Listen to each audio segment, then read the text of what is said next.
Bonsoir à tous, ou bonjour à tous, chers auditeurs. On sait pas trop à quelle heure on va regarder ce coup critique. Coup critique, il va parler de quoi aujourd'hui, Raph? Eh bien, on va parler d'un film qui est sorti il y a pas longtemps dans notre bande temporelle à nous, qui est Thor, Love and Thunder. Ouh, de l'amour et du tonnerre. Ah là là là là. Donc Thor, Love and Thunder, c'est un film de super-héros américain qui a été réalisé par Taika Waititi, qui est sorti donc en 2022. Et c'est le 29e film déjà de l'univers cinématographique Marvel, le 6e de la phase 4. C'est la suite de Thor, Thor 2, Le Monde des Ténèbres, et Thor 3, Ragnarok. Il se déroule après les événements d'Avengers Endgame, mais avant ceux du film Les Gardiens de la Galaxie, volume 3. Ok, donc Thor, Love and Thunder, c'est maintenant. Qu'est-ce que ça raconte, Raph? Eh bien, absolument pas l'histoire d'amour entre le dieu du tonnerre et un tenders de poulet, puisque c'est absolument le mot thunder de foudre, hein, bien sûr. Et donc, il va faire en sorte que notre dieu du tonnerre à nous retrouve les pas de son ancien amour incarné par Nathalie Portman. Tu me diras, vu le niveau de blague qu'il y a dans ce film, ça m'aurait pas étonné de voir un Thunders de poulet débarquer à un moment donné. C'est vrai. Pour plus de précision, Thor Love and Thunder, ça raconte l'histoire de Gore, qui est joué par Christian Bale, qui est un mec qui, ça va spoiler un petit peu, mais c'est la première seconde du film, donc on se permet, en fait c'est un peu le sujet, qui, à la suite de la perte de son enfant, décide de se venger de tous les dieux qui ne sont pas intervenus pour sauver son peuple et sa planète. Et du coup, il utilise une épée qui s'appelle la Necroblade ou Necrolame en français pour buter du dieu à tout bout de champ, ou plutôt à tout bout de hors champ. Voilà, donc ça on en parlera plus tard.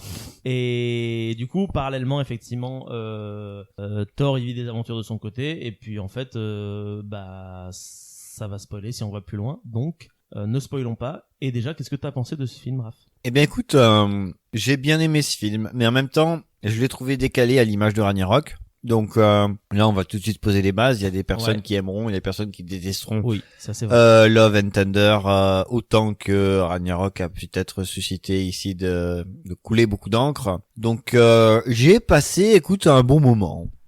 J'ai pas non plus vu le film de l'année, mais c'était sympa. L'humour a été dosé. Et ça fait toujours plaisir de voir un petit peu de mythologie asgardienne. Ok. Moi, j'ai un avis un peu semblable et différent à la fois. C'est-à-dire que j'ai honnêtement pas passé un mauvais moment devant le film. Il est joli. Il y a des scènes qui sont très très très très belles. Je pense notamment à une scène en noir et blanc. Si vous avez vu le film, vous savez de quoi je parle, qui est très sympa. Les acteurs, ils ont l'air d'en avoir rien à foutre, mais du coup, ils se lâchent et ils jouent pas trop mal. La musique est chouette, c'est bien tourné, c'est bien monté, c'est bien réalisé. Le seul problème que j'ai avec ce film, c'est que même si j'ai passé un bon moment qui restera bien mieux que tout ce que Marvel a pu faire depuis Avengers Endgame, tu ne le verras pas deux fois. Je ne le verrai pas deux fois, et surtout, il est beaucoup trop drôle. C'est-à-dire que tu te marres dans ce film. Moi, honnêtement, je me suis marré, mais comme un malade. C'est drôle, tu rigoles. Tu rigoles peut-être même un peu trop, et des fois, tu te demandes pourquoi est-ce que tu rigoles, étant donné qu'il y a quand même deux sujets extrêmement dramatiques qui auraient dû être abordés dans ce film, et qui ne sont pas réellement abordés dans ce film. À savoir, la maladie, la mort et la divinité. Et tu peux rajouter aussi les enfants soldats, tu peux rajouter plein de choses. Et à chaque fois, c'est des bonnes barres de rire, donc on se marre. Mais des moments, tu vas te faire, mais pourquoi je rigole en fait? Enfin, il y a des gens qui meurent. Mais je suis en train de rire. Et ça, c'est la réalisation de base. C'est Taika Waititi qui en a rien à foutre, donc je peux comprendre. Mais du coup, je trouve ça dommage parce que je pense qu'une histoire avec des sujets qui sont autant comme ça aurait peut-être mérité, justement un peu plus de sérieux, parce que en fait, être sérieux, c'est pas grave, je pense. Faut juste parfois assumer de dire que tu vas faire des choses sérieuses. Et c'est peut-être le seul reproche que j'ai à faire à ce film, c'est que peut-être traiter les choses sérieusement, c'est bien des fois. Voilà. On passe à la partie spoil. On peut partir directement à la partie spoil.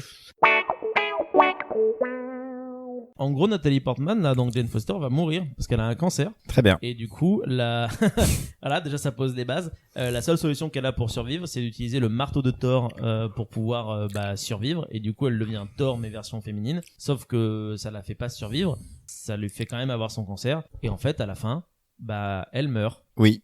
Et en fait, ça c'est hyper dramatique. T'as une histoire de ouf dramatique et ils passent leur temps à faire des vannes constamment. C'est pas grave, mais mais pas tout le temps, quoi. Je sais pas, elle va mourir, enfin. Et pareil, Gore, t'as l'impression que Christian Bale, il est pas dans le même film que les autres. Gore, il est dans un autre film, un film sur l'histoire d'un père de famille qui a perdu toute sa tribu, toute sa planète, sa fille, et qui a dans le seul but de se venger en tuant des divinités à l'aide d'une épée. Et c'est ce que tu m'avais dit d'ailleurs quand il a on une histoire était qui est dramatique de ouf. quand on est sorti. Et en fait, bah, pareil, les autres ils font des vannes en faisant hahaha, shit, tout ça, enfin. C'est un très bon méchant dans une bonne comédie. Dans une comédie où en fait il faudrait pas que ce soit une comédie, quoi.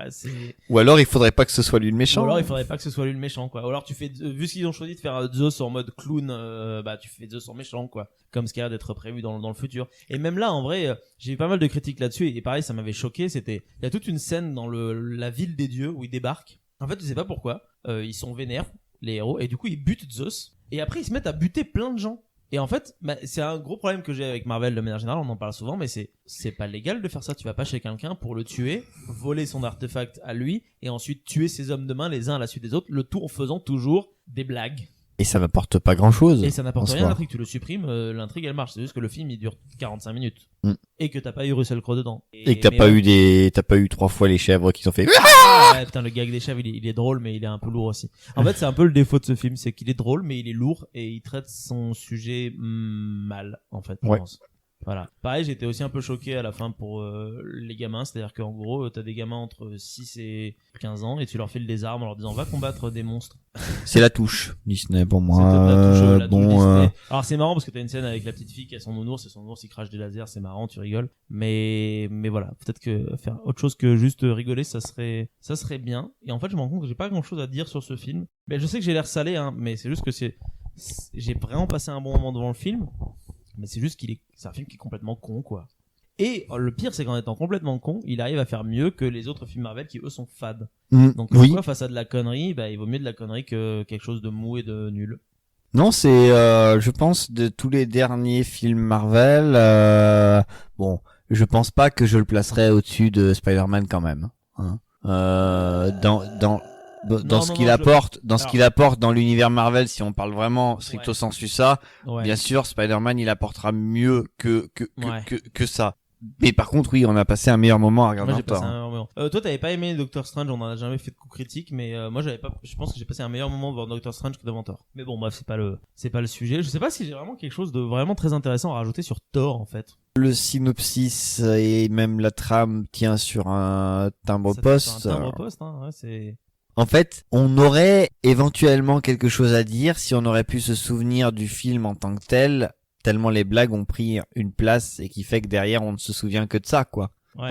On pourrait éventuellement donner une problématique, c'est celle du fait que beaucoup de fond vert, mais enfin, on parle quand même d'un film qui se passe notamment dans l'espace, donc ça n'est pas rédhibitoire. Après t'as pas mal je sais pas si c'est des incohérences ou pas, mais j'ai l'impression que des fois les personnages ils arrivent à des endroits, ils savent pas vraiment comment y aller, quoi. Genre à la fin quand on a Natalie Portman qui revient, j'ai pas souvenir que elle est de Bifrost ni rien, et comment est-ce qu'elle débarque. Bon, c'est pas.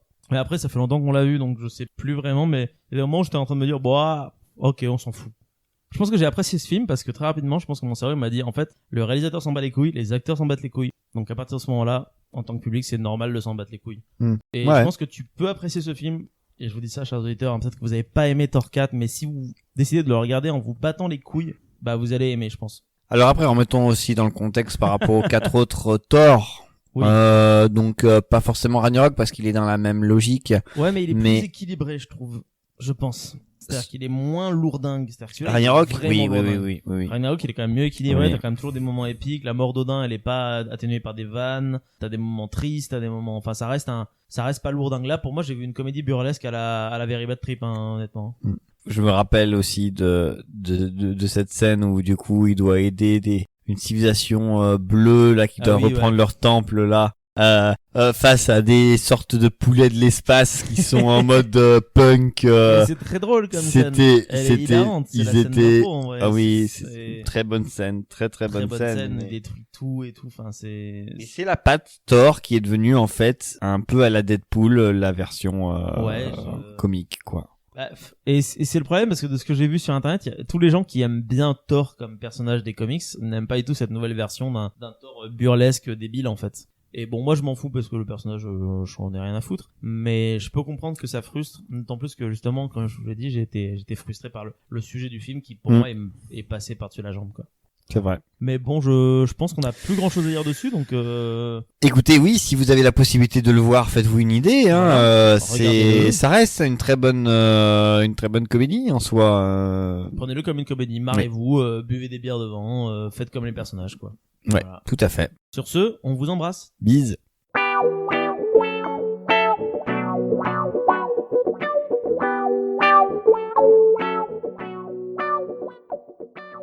Ok, bon bah voilà, on a torché Thor en 12 minutes, même pas. Je propose qu'on fasse pareil avec la prochaine série. Tu te souviens de Obi-Wan encore en ta tête ?